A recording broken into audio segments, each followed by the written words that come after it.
All right, y'all. It's tip of the day time, right? You gearbox guys or chain guys. It doesn't matter if you're Briggs and Stratton, whatever. You use that spray-on chain lube. I actually use the dry stuff, and you see it. It's tough to get it off. You don't want to use carb cleaner and stuff on there because you'll actually get grit down in there where you don't want it. So what do you use? That's right, baby. You pour some ATF on here.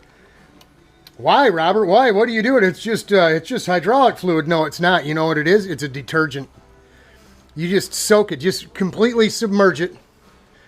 And you don't have to do nothing. Just let it sit there. I probably should have been doing this the whole time the motor was in California getting worked on. But we don't need chain till we're ready to start this thing. So even then we don't need it. We got engine crank. So no big deal, right?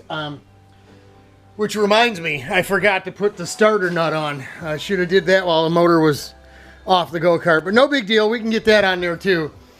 The ATF is actually a detergent, and you'll see it'll clean all that stuff right up. And there'll be a nice dark pile. I see we started with a nice clean container. You'll have a nice dark amount of grunkus and crap down in there. So there you go. Big Daddy's tip of the day. Soak your chain. If it's good chain and you want to use it again, soak it in ATF.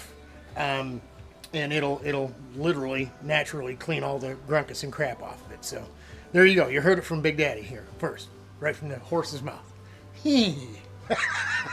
Hang in there, y'all. We'll get that chain clean.